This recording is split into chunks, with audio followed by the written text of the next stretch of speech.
17세기 사람들도 양부리또를 했다. 케다츠, 고양이 부리또는 고양이를 담요로 감싸서 얼굴만 내놓는 방법인데 이게 왜 필요하냐면 고양이 진료나 약 먹일 때 아주 유용해. 이렇게 하면 고양이가 움직이지 못해서 발톱 깎기나 약 먹이기가 훨씬 쉬워지지. 하지만 당시 유럽에서의 고양이는 지금처럼 귀여운 존재가 아니라 동족 마녀와 함께 등장하거나 심지어 악마의 사자로 여겨지기도 했어. 그래서 중세와 근세 초기의 예술작품에서는 고양이가 다소 부정적이고 불길한 존재로 자주 등장했지. 플랑드르, 화가 데이비드 이카트 3세는 농민이나 노동자 같은 하층민의 일상을 따뜻하게 그리는데 특히 뛰어난 화가였어. 이 작품은 단순히 농촌 풍경을 그린 것이 아니라 인간의 감정과 동물과의 관계를 깊이 탐구한 점에서 매우 특별해. 농민 여성은 단순히 고단한 노동자의 모습이 아닌 일상 속에서 작은 행복과 위로를 찾는 존재로 그려졌지. 그리고 그 위로의 순간에는 고양이라는 동반자가 있어. 마네의 아스파라거스 다발에 얽힌 농담이 있어. 케다츠, 1880년 프랑스의 부유한 미술 수집가 샤를 에프르시가 마네의 아스파라거스 정물화를 구입했어. 마네는 이 작품을 800프랑에 팔기로 했지. 그런데 에프르시는 그림을 너무 마음에 들어했는지 약속된 금액보다 더 많은 1000프랑을 보내온 거야. 예상보다 더 많은 돈을 받은 마네.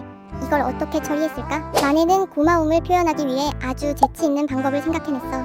에프르시에게 작은 아스파라거스 한 줄기가 그려진 또 다른 그림을 보내준 거야. 제목도 그대로 아스파라거스 한 줄기라고 붙였지. 마치 너무 많은 돈을 줬으니 아스파라거스 한 줄기가 남았네 라는 농담처럼 말이야. 이 작은 작품은 단순한 그림이라기보다는 마네의 유머가 담긴 선물이었어. 당시엔 미술품 거래가 꽤나 형식적이고 딱딱했지만 마네는 이런 식으로 자신의 감사를 아주 재치있게 표현했지.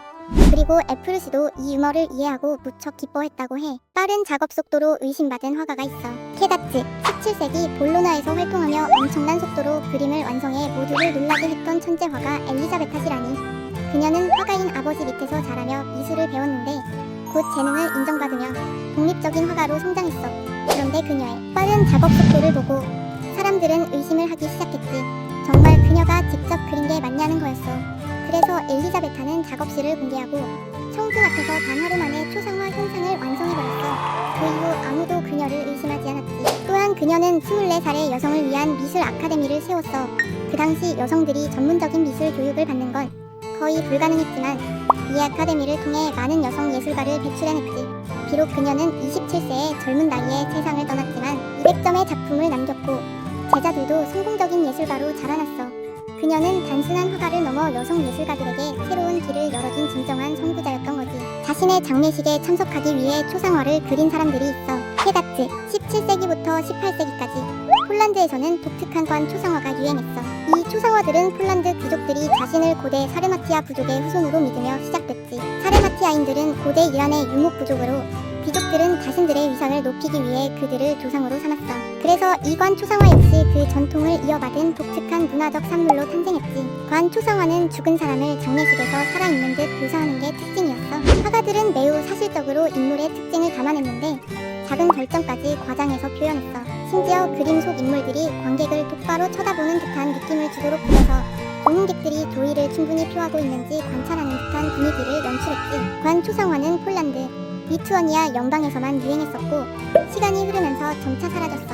하지만 지금도 그 독특한 미학은 많은 사람들을 매료시키고 있지. 17세기 여성도 뷰티 패치를 썼다. 케다츠, 이 그림 속엔 백인 여성과 흑인 여성이 등장하고 서로 마치 거울처럼 비슷하게 그려졌지. 둘 다 화려한 드레스에 진주 목걸이를 하고 있는데 가장 눈에 띄는 건 얼굴에 붙어있는 뷰티 패치야. 하트, 달, 별 모양의 패치들이 장식처럼 보이지만 사실 당시 사람의 흉터나 피부 결점을 가리기 위해 사용하던 아이템이었어. 17세기 영국에서는 일종의 패션 아이템이었지만 청교도 정부는 이걸 도덕적으로 문제 삼았지.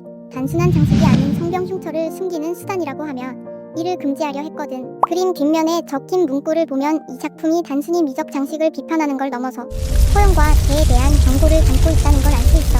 나는 검은색으로 널 더럽히고 너는 하얀색으로 나를 더럽힌다 는 문장은 결국 두 여성을 허용해 빠진 인간의 상징으로 그렸다는 뜻이지. 뷰티 패치 하나에도 당대의 복잡한 사회적 메시지가 담겨있다니 참 흥미롭지. 셜록 홈즈의 얼굴을 만든 남자. 케다츠, 코난 도일이 처음 구상한 홈즈는 키 크고 마른 탐정이지만 구체적인 외모 묘사는 없었어. 시드니 패짓이라는 삽화가가 홈즈의 이미지를 구체화했지. 1891년 스트랜드 매거진에서 홈즈 이야기가 연재될 때 원래는 그의 동생 월터가 삭발을 맡을 예정이었어.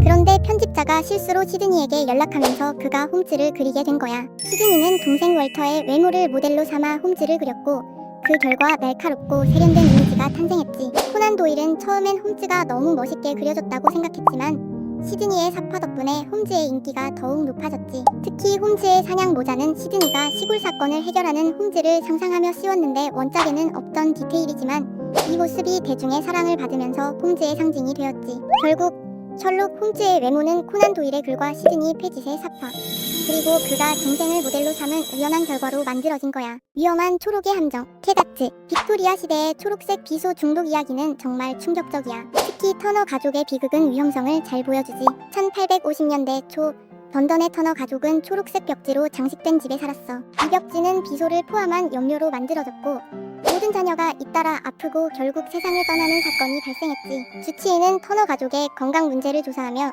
그 집의 벽지에서 비소가 검출되었다는 사실을 알게 되었어. 이 사건은 사회적으로 큰 충격을 주었고 초록색 염료의 독성에 대한 경각심을 일깨우는 계기가 되었지. 당시 사람들은 비소가 포함된 제품들이 많이 유통되고 있었지만 그 위험성에 대한 인식이 부족했어. 초록색 염료는 화려한 색감 덕분에 패션과 인테리어에서 큰 인기를 끌었지만 터너 가족의 비극을 통해 그 독성이 드러나게 되었어. 이러한 사건들은 결국 비소가 포함된 제품에 대한 규제를 강화하는 계기가 되었고 사람들은 화려함 뒤에 감춰진 위험성을 인식하게 되었지.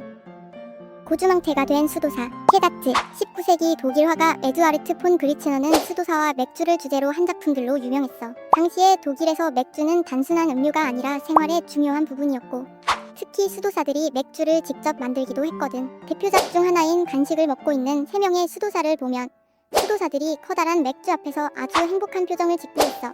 마치 이 맥주가 최고야 라고 말하는 것처럼 말이야. 그는 이런 장면을 통해 독일의 맥주 문화를 재미있고 유머러스하게 표현했어. 그리고 더 재미있는 사실은 그리츠너의 작품 전시회에서는 실제로 맥주가 제공되었다는 거야. 그의 맥주 그림들이 워낙 유명해서 전시회에서 관람객들이 그림을 보면서 맥주를 함께 즐길 수 있었어. 이건 마치 그리츠너의 그림 속 수도사들과 함께 맥주를 마시는 것 같은 경험을 준 셈이지. 그의 전시회는 문화적 체험이기도 한 거야. 맥주 한잔하면서 그리츠너의 그림을 보면 웃음이 절로 나왔을 것 같지?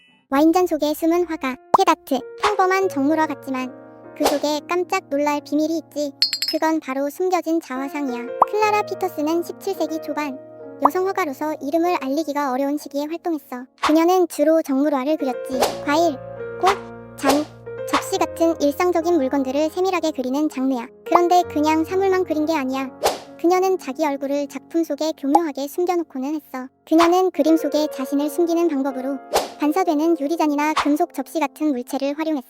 그녀의 대표작 중 하나인 치즈, 아몬드, 프레즐이 있는 정물화에서 볼 수 있어. 도자기 주전자의 주석 뚜껑을 자세히 들여다보면 하얀 모자를 쓴 그려진 자신의 얼굴이 반사되어 보이거든. 왜 이렇게 숨겨놓았느냐면 당시 여성 화가들은 자신의 이름을 알리기 힘들었어. 그래서 클라라는 사인 대신 자기 얼굴을 그림 속에 넣었지. 누구도 무시할 수 없게 자기 존재를 영원히 남겨둔 거야. 커피와 비스킷이 사치품, 캣아트. 그림 속 어머니와 딸은 함께 아침 식사를 하고 있는 장면을 볼 수 있는데 딸은 커피에 비스킷을 적시며 여유롭게 즐기고 있어. 어머니는 딸을 따뜻하게 바라보고 있고 그들 앞에는 고급스러운 도자기와 쟁반이 놓여있지. 이 그림은 리오타르의 대표작 중 하나로 마베르뉴 가문의 아침 식사라는 작품이야. 18세기 귀족들의 일상과 사치를 잘 보여주고 있지. 그는 이러한 사소한 요소들을 통해 당시 상류층의 사치스러운 생활을 표현했어. 딸의 머리에 있는 종이컬은 아침이라는 시점을 나타내는 작은 디테일이야. 당시 커피와 초콜릿은 굉장히 비싼 사치품이었어. 상류층만이 아침에 커피를 마실 수 있었고 이런 음료들은 부와 지위를 상징했지. 그래서 이 그림에 등장하는 커피는 그들의 부를 보여주는 중요한 요소였어. 그의 섬세한 기법 덕분에 우리는 그 시대 사람들의 호화로운 생활을 생생하게 느낄 수 있어. 우리 내일 아침은 고급스럽게 커피와 비스킷이 어떨까?